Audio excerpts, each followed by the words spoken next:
कह के बोले घर की मधुकरी पवाओ, लेकिन एक मधुकरी में एक बात का ध्यान रखना, दो चीजों का ध्यान। पहली बात तो मधुकरी किसी परिचित के यहाँ नहीं पानी है।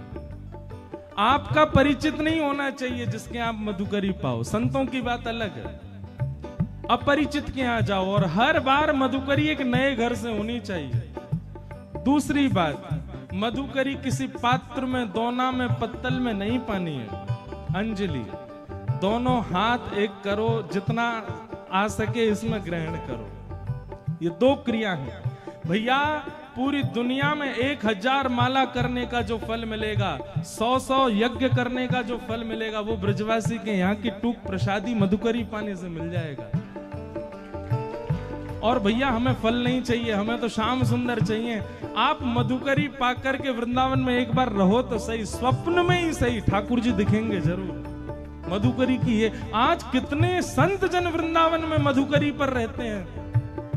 ब्रजवासिन के मधुकरी पाऊं, ब्रजवासिन के मधुकरी पाऊं। ओ प्यारे राधा रमण संग नैन लगाऊं, राधा रमण संग नैन लगाऊं। ओ प्यारे राधा रमण संग नैन लगाऊं, प्यारे राधा रमण संग नैन लगाऊं। कृपा अभिलाषी जी ओ सुन लो प्यारी जी, कृपा अभिलाषी जी सुन लो मेरी प्यारी जी। ऊंचे महलन वारी जी, विश्वभानु दुलारी जी, ऊंचे महलन वारी जी, विश्वभानु दुलारी जी। ओ सुन लो अरज हमारी हमारी, रहूं ब्रज रज को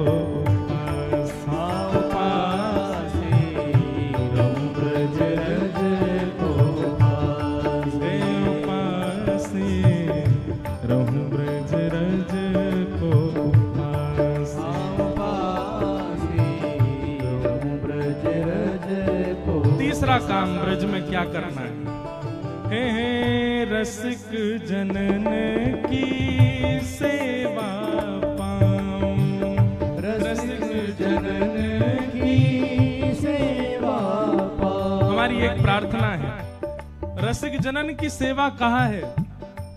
इतने हजारों लाखों करोड़ों लोग वृंदावन जाते हैं भैया। आज वृंदावन को आवश्यकता है कि वृंदावन स्वच्छ बने, वृंदावन पहले जैसो बने, जैसे ठाकुर जी के समय को वृंदावन वैसो बने।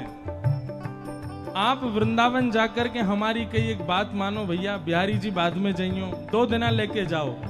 एक दिना पूरे ब्रजमंडल की सेवा करो, दूसरे दिना केवल दर्शन करो। पहले दिना जाते ही रज की सोहनी करो। वृंदावन में सोहनी सेवा बड़े बड़े संतन ने करी है। ब्रज में जाकर के सोहनी करो। हमारे जो जलंधर की जिस कमेटी से ये पूरी कथा हो रही, कुंज बिहारी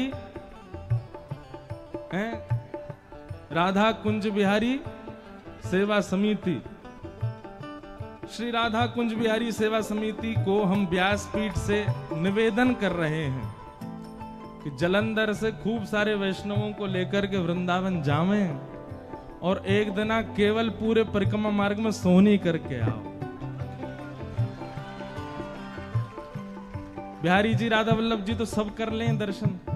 महाराज सोहनी करके आओगे और जब सोहनी करोगे रज उड़ उड़ करके अपने आप आपके कूपों में प्रवेश करेगी, मुख में प्रवेश करेगी, आंख में जावेगी, नाक में जावेगी, भीतर प्रवेश करेगी।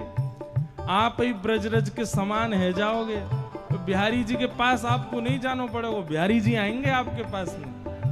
तो जब भी समय लगे, जब भी आप लोगों की अनुकूलता हो, अगला ट्रिप हमारे कैसे ऐसो करो वृंदावन में। अगली बार पूरी परिक्रमा में सोहनी करके आओ, स्वच्छ करके आओ। वहां से अगली बार कभी जाओ तो महाराज घुटने घुटने उतर जाओ जमुना जी में, जहां लगे कि जमुना जी में नहीं थोड़े सो गंदगी कहीं से आ रही है, सबको निकारो। ब्रज को, ब्रज की सेवा करो। ये तीसरी रीति होनी चाहिए वृंदावन की। रसिक जनन की सेवा पाऊं, रसिक जनन की सेवा पाऊं, ब्रजवासिन की सेवा पाऊं, ब्रजवासिन की सेवा पाऊं, ओ प्यारे कुंज बिहारी संग नेह लगा, प्यारे कुंज बिहारी संग नेह लगा, ओ प्यारे कुंज बिहारी संग नेह लगा, प्यारे कुंज बिहारी संग नेह लगा। ओ महलन वारी जी वृषभानु दुलारी जी, महलन वारी जी वृषभानु दुलारी जी, ओ अति सुकुमारी जी, ओ राधा प्यारी जी, ओ अति सुकुमारी जी, श्री राधा प्यारी जी, ओ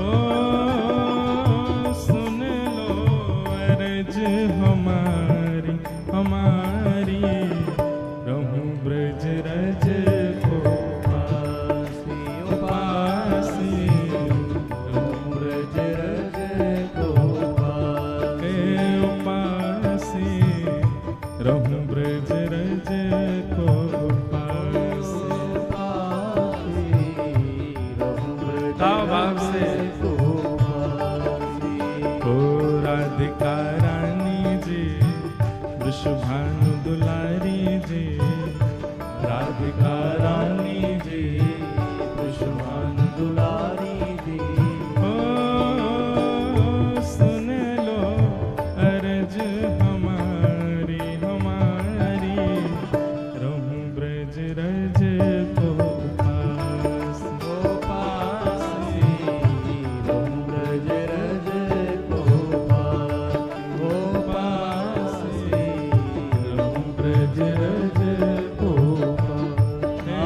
पासी, रहूं ब्रज रज को पासी।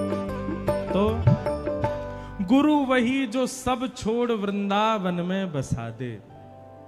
चाहे तन से आप कहीं भी रहो, पर मन में, बुद्धि में, चिंतन में सदा वृंदावन बना रहे, समझो वही गुरु है। इस पद में अंतिम पंक्ति और लिखी हमने एक, क्योंकि हम अपने पद में प्रयास करते हैं अंतिम पंक्ति में श्री गिरधर लाल जी का नाम, क्योंकि वही लिखवाते हैं। तो ब्रज में रह के अभिलाषा क्या है? तो प्रथम हो गया मंगला दर्शन करेंगे, द्वितीय हो गया मधुकरी पाएंगे, तृतीय हो गया रसिक जनों की सेवा, ब्रजवासियों की सेवा करेंगे। इन सब के बदले चाहिए क्या? अरे वृंदावन बस के बाहर बढ़ाओगे वृंदावन को? नहीं नहीं ठाकुर जी। तो फिर अंतिम पंक्ति में लिखा, गोवर्धन पर्वत पे राजो, गोवर्धन पर्वत पर। हमने अनेक संत जनों की वाणियां पढ़ी हैं, अनेक भाव पढ़े और उन सब से दो निचोड़ निकाले कि श्री प्रिया प्रियतम की नित्य विहार लीला दो जगह पर होती है ज्यादातर ब्रजमंडल में, या तो यमुना जी के तट पर या श्री गिरिराज जी में पर्वत पर।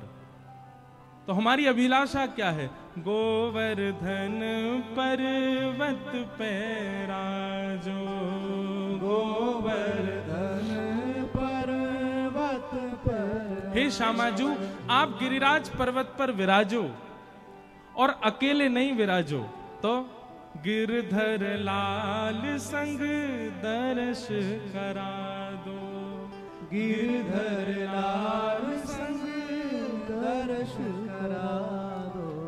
बस ये दर्शन करने के लिए ही हमको ये सब करना है। प्रिया प्रियतम दोनों हमको दिख जाएं, बस उसके बाद हमको कुछ नहीं चाहिए। फिर चाहे मैं मर जाऊं बसाकर नैनन में। बोलो वृंदावन बिहारी लाल की। तो आप श्री ने कहा है कि गुरु जी की पहचान कैसे हो? जिसकी उपस्थिति से आपके संशय निवृत्त हो जाते हो, जिसकी आज्ञा पर आपको 2 बार सोचना ना पड़ता हो। एक बार आज्ञा हुई तो आपकी यही चिंता है कि आज्ञा पूरी कैसे हो, बस उसी को गुरु मान लीजिए। और जिसकी कृपा से, क्या बता रहा था मैं, गुरु वही जो हरि सो मिलावे, गुरु वही जो वृंदावन में बसा दे, गुरु वही जो सब प्रपंच छुड़ा दे, वो गुरु है। फिर आपने दूसरा भाव लिखा, अगर हमसे वैष्णव अपराध हो जाए तो हमें ठाकुर जी को कैसे मनाएं। हमने इसका कई बार कथाओं में कहा है, बहुत ध्यानपूर्वक सुनिए सब लोग, इधर देखो। अगर आपसे कोई वैष्णव अपराध बना है, आपने किसी वैष्णव के प्रति दुर्भाव अपने चित्त में रखा है, तो वैष्णव अपराध का यह प्रतिफल होता है कि ठाकुर जी आपका त्याग कर देते हैं। फल नहीं होता, यह दोष होता है।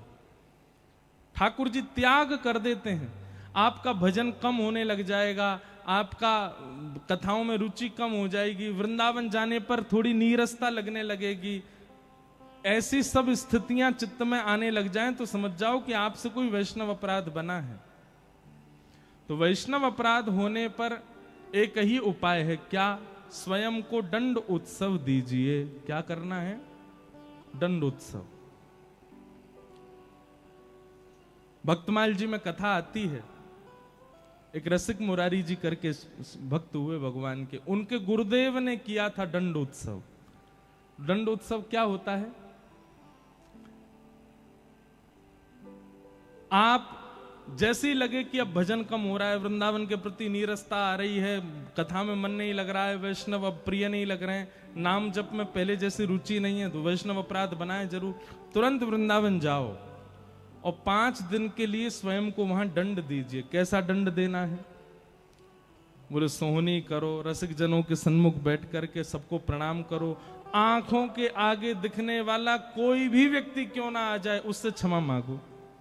चाहे वो रिक्शा वाले भैया, भैया हमको क्षमा कर दो, टम्पो वाले भैया आ जाओ, उनसे बोलो क्षमा कर दो। अब कहां तक जाएं, अब तो बहुत अति हो जाएगी, नहीं तो महाराज वृंदावन का तो कीट पक्षी पतंगा कोई भी सामने आ जाओ उससे भी क्षमा मांगो, हमको क्षमा कर दो। 4 दिन तक अपने आप को दंड उत्सव दीजिए। ये दंड भी है और उत्सव भी है। दंड देते हुए उत्सव मनाओ, क्या? सबसे क्षमा मांगो। और फिर अंतिम दिन झरा भंडारा करो, किसी भी आश्रम में जाकर के खूब सारे रसिकजनों को बुला करके सबको भोजन प्रसाद पवा करके दक्षिणा दे करके सबसे क्षमा मांग करके फिर लौट करके जलंधर आओ। देखना आपका भजन बढ़ जाएगा, आपका पुनः कथा में प्रति रुचि बढ़ जाएगी, वृंदावन के प्रति प्रेम बढ़ जाएगा, फिर से ठाकुर जी के प्रति प्रिय लगेगा। वैसे देखो, हर महीना अपने आप को दंड उत्सव दिया करो, 2 दिन का, 4 दिन का, 1 दिन का, जितने दिन वृंदावन में रहते हो उतने दिन दंडोत्सव करके आओ, सबसे क्षमा मांग के आओ, क्योंकि हमसे अपराध बनते ही बनते हैं। क्षमा मांगने से अपराध नष्ट होता है, वैष्णव अपराध। फिर किन्हीं का एक गंभीर प्रसंग भी आया है। उन्होंने कहा है कि महाराज जी आप कहते हो तजोरे मन हरि विमुखन को संग, हम नहीं कहते, गोस्वामी श्री सूरदास जी महाराज कह रहे हैं और शास्त्राज्ञा भी कर रहे हैं। फिर आपने कहा कि हमारे पिताजी ने धर्म परिवर्तन कर लिया है, भगवान को गालियां देते हैं, घर में दूसरे धर्म के ग्रंथों का पाठ करते हैं, दूसरे धर्मों का पाठ करते हैं। उनके इस आचरण से हम सबको असहनीयता होती है, उनका त्यागने का मन करता है, त्याग भी नहीं पा रहे, आप आज्ञा करो क्या करें। भैया देखो, सब लोग ध्यान से सुनो, ये संकीर्णता तो बहुत फैलती जा रही है, धर्म परिवर्तन की पूरे भारत में ही फैल रही है, पर पंजाब इसका गढ़ बनता जा रहा है। बहुत ज्यादा लोग अपने धर्म को परिवर्तन, अब ये पता है क्या है, धर्म परिवर्तन किस लिए किया गया? केवल लोभ में आकर के, और लोभ में आकर के आप जो कुछ भी करते हो, पाप के पिताजी का नाम है लोभ। तो अब उनको तो हम क्या ही समझाएं जो कर रहे हैं ये सब काम। बस ये समझ लीजिए कि एक विवाह होते हुए भी अन्यत्र किसी के साथ में संबंध रखना उसका जितना बड़ा पाप लगता है उससे कई गुना ज्यादा पाप लगता है धर्म परिवर्तन करने से। सौभाग्य से मिला है हमको हिंदू राष्ट्र, सौभाग्य से मिला है हमको ऐसा जन्म, सौभाग्य से मिला है हमको सनातन धर्म, और हम उसका त्याग करके अन्यत्र किसी के शरण में जा रहे हैं। हमारा कल्याण कैसे होगा? अधोगति तो निश्चित है। लेकिन अब जिनका ये प्रश्न है कि उनके मन में इच्छा हो रही है अब क्या करें, घर में तो ये सब चल रहा है, तो भैया देखो, आप तो प्रहलाद जी को अपना गुरु मानो। प्रहलाद जी महाराज के पिताजी, क्या नाम था उनका? हिरण्याक्ष नहीं, हिरण्यकश्यप। हिरण्याक्ष उनके चाचा जी का नाम है। तो हिरण्यकश्यप जो हैं वो कैसे हैं? ये ऐसे ही हैं, भगवान को गालियां देते हैं, घर में उल्टे सीधे काम होते हैं, सब तरीके से प्रहलाद को रोकते हैं कि तुम भजन मत करो, तुम ये मत करो, तुम। पर प्रहलाद जी ने पता है क्या किया? प्रहलाद जी ने पिताजी का त्याग नहीं किया, अपना भजन नहीं छोड़ा, करते रहे करते रहे करते रहे। सब अपना प्रारब्ध भोग रहे हैं संसार में, सब अपने प्रारब्ध से कर रहे हैं इस संसार में जो कर रहे हैं। तजोरे मन हरि विमुखन को संग, वहां पर सूरदास जी कहते हैं मन से त्याग करो सामने वाली व्यक्ति का, तन से त्याग मत करो। आपको तन से नहीं छोड़ना उसको, मन में जो उसकी स्थिति थी, मन में जो उसका सम्मान था, उसका त्याग कर दो। महादेव ने सती का त्याग किया। कैसे त्याग किया? सती परीक्षा लेकर के आई राम जी की, तो महादेव को पता चल गया कि बताओ इतना विश्वास नहीं, भगवान की परीक्षा लेकर के आई है। और फिर महादेव ने पूछा कि आप कहां गई, तो झूठ और बोल दिया कि मैं तो पास से प्रणाम करने गई थी। महादेव ने क्या किया? सती का त्याग किया, पर त्याग तन से नहीं किया, मन से किया। कैसे त्याग किया? जो आसन बगल में लगाते थे हमेशा, उसको सामने लगा दिया। अब आप हमारे बगल में बैठने योग्य नहीं हो, सामने बैठो, क्योंकि बगल में तो गृहिणी बैठेगी और गृहिणी का भाव आप खो चुकी हो अब। इसलिए जो कोई भी इस प्रकार के हैं जो हरि विमुख हैं और उनसे आपका ऐसा संबंध है कि आप तन से उनको छोड़ नहीं सकते, तो मन से उनका त्याग करो।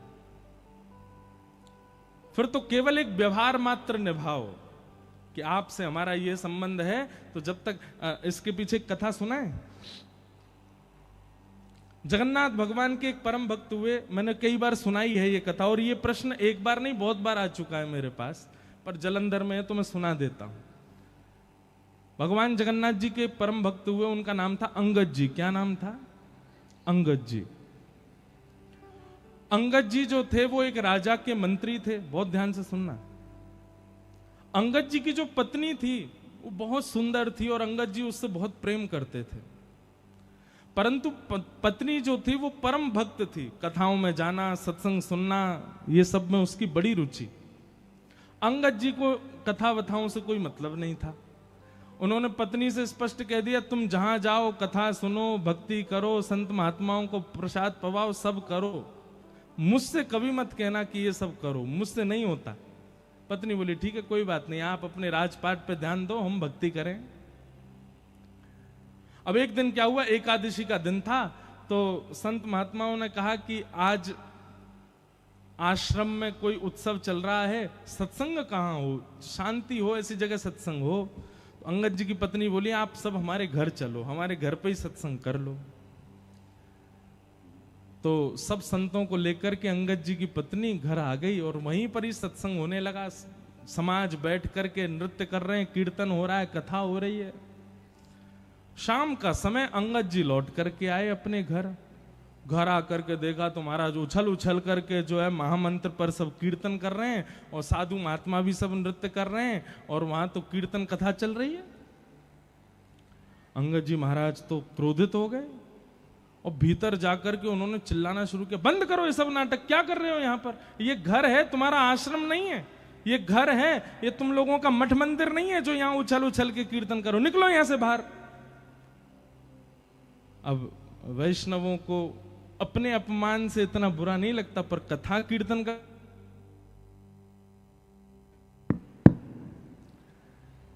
कथा कीर्तन का कोई अपमान करे ये वैष्णवों से सहन नहीं होता।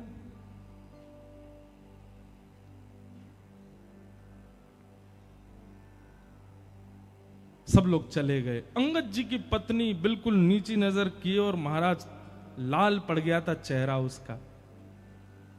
अंगद जी प्रेम तो करते थे अपनी पत्नी से, आज जाके बोले देखो मैंने तुमसे कभी कुछ नहीं कहा, तुम सत्संग करो, कथा सुनो, भक्ति करो, कुछ भी करो, पर ये घर में लाने की जरूरत नहीं है, अपना बाहर जाके किया करो सब काम। उसी समय अंगद जी की पत्नी बोली ये बात आप प्रेम से मुझे सत्संग के बाद भी कह सकते थे, कम से कम गुरुजन और इतने सब साधु महात्मा सत्संगी आए थे, उन सब के बीच में उपद्रव तो नहीं करना चाहिए था आपको। और ये मुझसे प्रेम से बात क्यों कर रहे हो? मैं कौन हूं? गृहिणी हूं, पत्नी हूं, केवल इसलिए प्रेम से बात करो। इतना ही प्रेम उनके सामने दिखा दिया होता, वहां तो तुम चिल्ला रहे थे। अरे जिन गुरुजनों के चरणों में प्रणाम करती हूं, जिन संत जनों को मैं वंदन करती हूं, उनके सामने तुमसे प्रेम से नहीं बोला गया, मुझको प्रेम दिखा रहे हो। सुनिए, आपके इस कृत्य की क्षमा तो नहीं दे सकती मैं आपको, पर मैं आपको छोड़ करके भी नहीं जा सकती, क्योंकि मैं पतिव्रता नारी हूं, आपके साथ रहना पड़ेगा मुझको। पर मेरा आज से नियम होगा क्या, मैं घूंघट करके रहूंगी, आपको ना तो अपना मुख दिखाऊंगी ना आपका मुख देखूंगी, आपके लिए भोजन बनाऊंगी, आपके बर्तन कुर्तन जो करना है सब काम करूंगी, घर के जो भी गृह गृहस्थी के काम होते हैं सब निभाऊंगी, लेकिन ना आपका मुख देखूंगी ना अपना मुख दिखाऊंगी। ये मेरा आज प्रण है। अंगद जी की पत्नी ने, अब इसको आप क्या समझेंगे, तन से वो संगी ही है पर मन से त्याग कर दिया उसने। अब अंगद जी की पत्नी पूरे दिन घूंघट में रहती है। एक दिन, 2 दिन, 4 दिन, 5 दिन बीत गए। अंगद जी बोले अब मान जाओ। पत्नी नहीं मानी, बोले मृत्यु को प्राप्त हो जाऊंगी घूंघट में, लेकिन आपको मुख नहीं दिखाऊंगी ना आपका देखूंगी। 1 महीना बीत गया। अंगद जी अब उदास रहने लगे, घर जाने का मन ही नहीं होता। क्यों? पत्नी बात ही नहीं करती है। तो एक दिन अंगद जी अपने घोड़ा पे बैठ के कहीं जा रहे थे, तभी देखा कि महाराज वैसा ही सत्संग कहीं चल रहा था। लोग उछल उछल करके कीर्तन कर रहे थे और व्यास मंच पे बैठ के एक कथाकार बढ़िया कीर्तन गा रहे थे। अंगद जी बोले जाके सुनूं तो सही, इस कथा में ऐसा है क्या जो मेरी पत्नी ने मेरा त्याग कर दिया कथा की वजह से। कथा में पहुंचे, कीर्तन विश्राम होते ही सब बैठ गए, कथा होने लगी। अंगद जी दूर बैठे हैं और दूर बैठे बैठे सुनते सुनते 1 महीना से जितना क्षोभ उनके चित्त में था ना, चंद मिनट की कथा में वो सारा क्षोभ दूर हो गया और उनको इतनी सुख की अनुभूति होने लगी, इतना अच्छा लगने लगा कथा में कि अब तो वो दूसरे दिन समय से पहले आकर के बैठ गए और आकर के पूरी कथा सुनने लगे, पीछे बैठ करके पूरी कथा सुनते। तीसरे दिन अंगद जी जैसे ही आए, आकर के देखा तो आज तो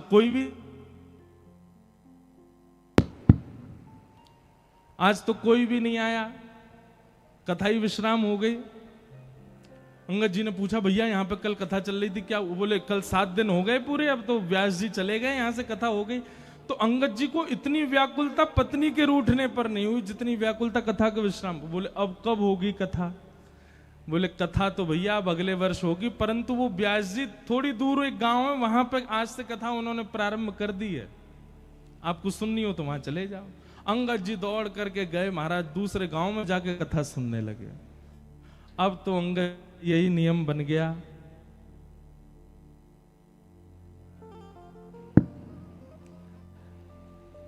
बोलो वृंदावन